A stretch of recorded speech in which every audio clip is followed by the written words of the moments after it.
अरे माई, बाबू के जब ना पचेला तो काहे ढीर भर भर के खा लेवे लन। का कहीं बेटा, हमार त किस्मते फूट गइल बा। जब से इन्हीं पुतरा से बियाह भइल बा, एकर त खाली खाते हगते जिंदगी बीता।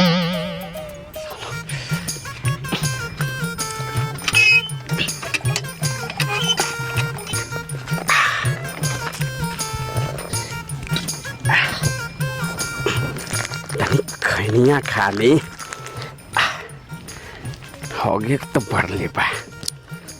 साला राते खूब दवा दवा के खैले बानी, आज वैसा ही दवा दवा के होगे के बा।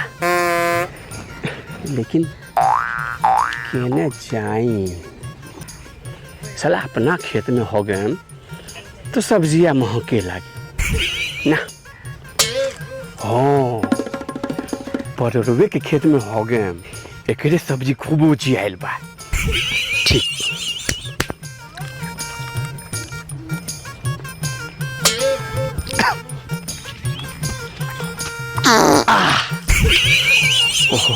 रुक रुक, अभी जाता नहीं। का कोही माई, बाबूजी के जहाँ मन करता वही जब पात देते रहन। लास्ट शर्म तो कुछ घोरिए के पिघल बाड़न। हाँ बेटा, ते सही कहता रे। हम मुड़िया सही रख ना तो मुड़िए तोड़ देम तोहर।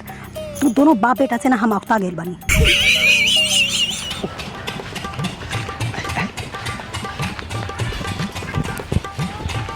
आई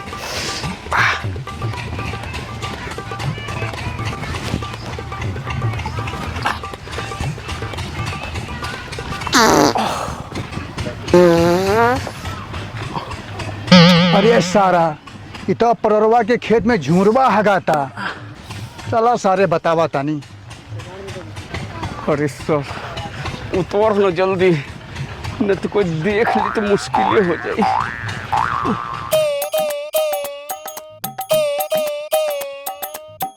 सुना ना है तोरो के माई का सुनी? आइले तोरा से एगो नाके के नथनी ना खरीदाई। अरे बुरबक्के हो, काहेला चिंता करत रहो। अब की बार जितना बैगन होई ना सब तोहरे में घुसा दे। सठिया गल बन का रौरा। अरे ये का मगर में हंसत रे, जो बाहर देख ले तो के देख ले। तू बुरबक्के हो का? हमरा कहे के मतलब जितना बैगन निकली ना ओके बेच के सब तरह सर सिंगार में घुसा दे। बैगन रही तब न बेचबा। ये का कहत रे सारे? जा देखा झुंगरवा 1 घंटा से तोहरा खेते में हगा था और हगल पर के बैगन बाहर खाइए। तरुया जी बाबूजी, लाठी निकाल, आज उस सारे का हगल पर लटा लटा के मारे के बा। लाठी अपना मुंह में से निकाली, सारा लाठी तो माई चूल्ही में जला दे लिया। ये ससुर के ये खाली काम रह गेल बा, सारा लकड़ी लाठी अपनी चूल्ही में झोंक देतिया। ए नाते के बेटा ढेर मत बोला ना तो तोर मुड़िया आइट के ना चुलिया में झोंक देम। इस ससुर से मुंह लागल बेकार बा। तरुया चल चला बाबूजी। आज सारा के मशीन ने काट ले बा। पर बाबूजी काटे वाला तो मशीने नहीं खे। सारे तो नहीं चल। चला पड़ा वाह होता दोनों बाप बेटा लाके तो मार के मुंह आती इकड़ के बता देना। आई आई आई आई ए घरे सारे हमें के भागत रे। ए रुको, अभी मुंह में पानी फेंक दे मार बता। ना बाबूजी नहीं, अगले में नहीं क्यों मार जाला। सारे तो नहीं एग्जांपल सोच दे, थाईलैंड में क्यों ना मारा जाला। ए ए रे सासन, दोनों बाप बेटा जो बंद पर बैठ, जबले हम बढ़िया से हग ना ली ओकर बाद मारपीट देखल जाए। अरे सारे हमरे खेत भागत रे और हमरा सिरा जोड़ी तेरी तेरी रेस्पेक्ट। अरे बाप रे, बाबूजी मार। दूसरा तीसरा के खेत में जाके हगत रहन, जहिया केनो देखी तो हगते पे लाठी मारी। मारी के मार के मुआ देलस। अरे जो जल्दी परोरो लाठी लेके गइल बना तोरा बाबू के मार के मुआ दी। रे तरोया जल्दी चल ना तो हम भरल जवानी में विधवा हो जाएंगे। अरे माई, ते जवान कब से हो गेले? चुप, तोरा के मजाक सोचता। चल जल्दी चल, जल्दी चल रे, जल्दी चल। अब होली महाभारत। बाबूजी मार। बाप रे बाप, दौड़ रे नसिया, आज तोरा हम मार दे।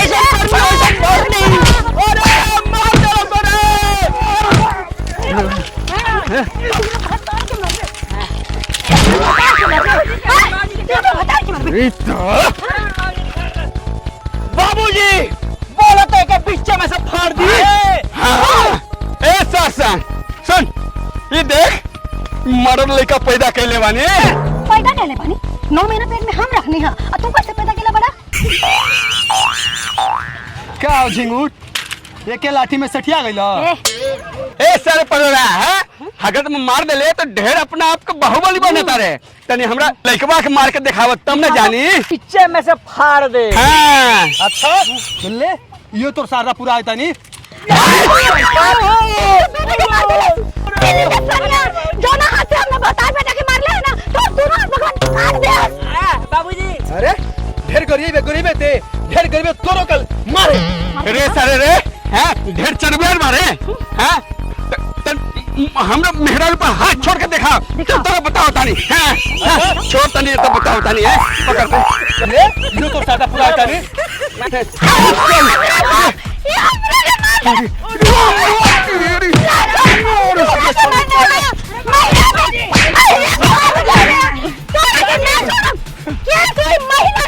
हाँ अब छोड़ो ना जान उखाड़ेगा तो उखाड़ नहीं मेहरारू के मरने वाले। अब बताओ तानी तोहरा के केस करम केस। चल चल ए छाता ठीक से लगाओ।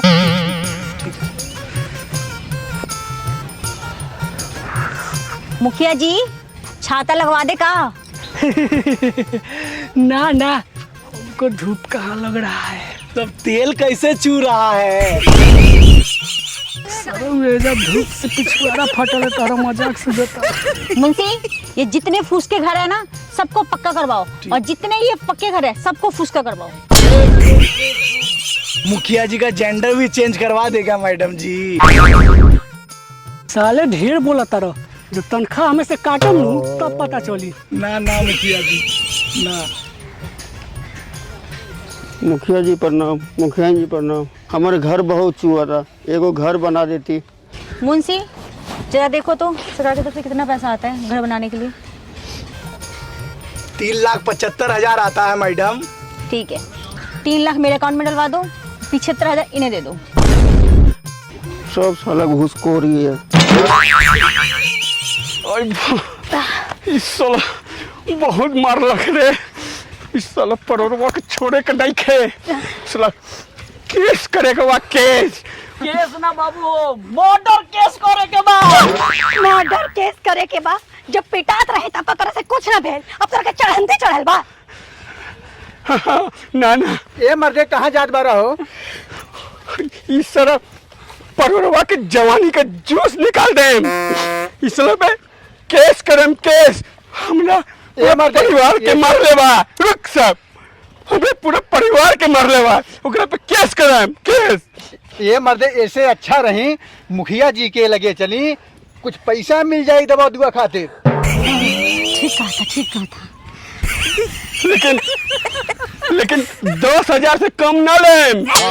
10,000 लें 10,000 से क्या हुई? इतना पिटैला के बाद 20,000 लें कम से कम 20,000 एगो कंगन तो बनी। चल बेटा चल। मुखिया जी से देख ले बोल जाइए बड़ा। 20,000 ली कंगन करवाई सब पिटाइल हम बानी। आई कर कंगन के परल बा। आई बा रुको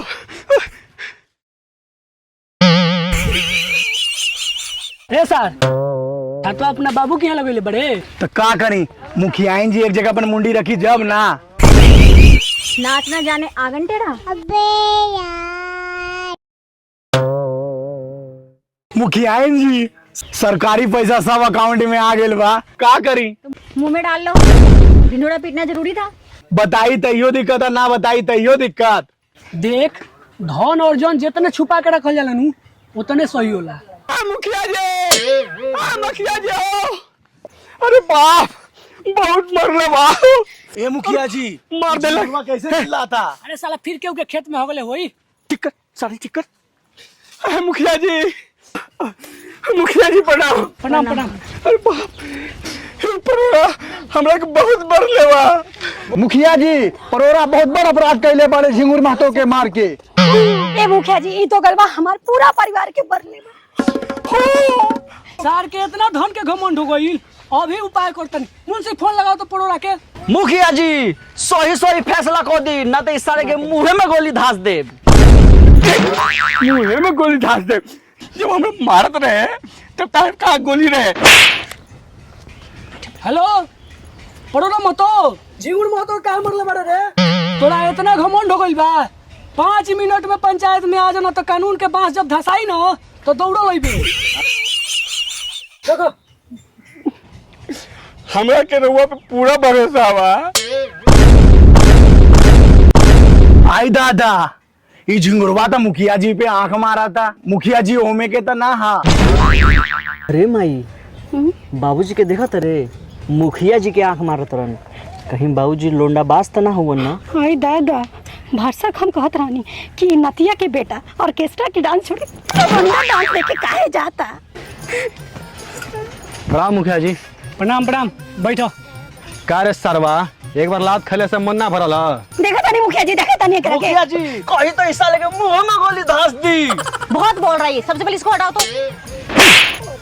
घर घर यही जात आ लेर तार साभा। ए बैठो सा चुपचाप हैंगे फैसला हुई। चुप कुछ मत। देखा तो गोली मार दी। ए मुखिया जी कैसे हूँ इंसाफ करी। 10,000 10 ना 20,000। हाँ अब 20,000 दिवाई। हाँ परोरा मतो तू तो मार के गलती कइले बारा। अब तारा दंड में 20,000 रुपया लोग के दे के पड़ी।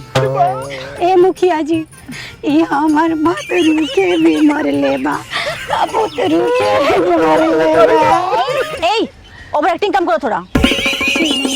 आ ए मुखिया जी भतरो के भी मर लेबा भूतरो के भी मर लेबा। जाके हमरा खत्म हो गेलो तो मरना खइलो का। का परोरा काहे मरले हो बताओ। बताएं मुखिया जी रउआ के हम हगल देम तो रउआ खाएम। क्या बोलता है सर हैं? अच्छा एक बात बताई इतना लंबा लंबा बढ़िया बढ़िया बैगन बोल रही है इस सारा जाके बैगन में हक के चले आइल ह। बात तो सही बा। कारे झिंगुरवा तोरा लाइटिंग में ना जाए चाहिए। ए मुखिया जी सारा लाइटिंग तो रउआ खा गई नी। ई क्या कहता है रे? मतलब लाइटिंग के पैसा कहाँ कोनो लाइटिंग बनल बा। अच्छा तो तोरा खोराउल में ना जाए चाहिए हैं? खरूर में कैसे जैती। एक तो जोर से लागल रहे और ऊपर से साफ सुथरा मिल गेल रहे आ खरूर में जैती तो ई का रे? उ ई कहे के चाहता रन कि हाल जैते। हाँ देखी देखी सार के जबरदस्ती बतियाओ हैं। ए मुखिया जी झिंगुरवा के तो मरबे कैलस है तो पूरा परिवार के काहे मरलस है। मारी नहीं सार के बताई खुद अपने मुंह से कलस कि हमरा मेहरारू के मारा बेटा के मार तो मार देनी डंडा रोला हाथ में। देख पड़ोरा तू मार के तो जुर्म कइले बारे।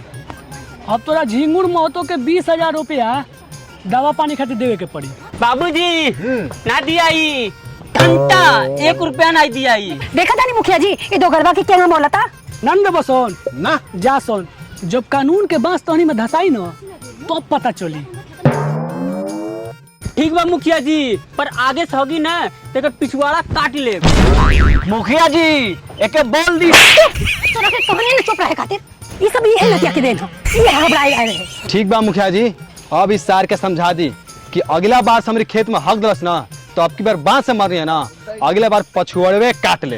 हाँ हाँ बिल्कुल ना हागी और अगर होगता तो इहे काट के फेंकी। सही कहनी वो बिल्कुल सही। ठीक बा मुखिया जी प्रणाम। चलो सर जिगुर ध्यान दियो। ठीक बा। मानी तो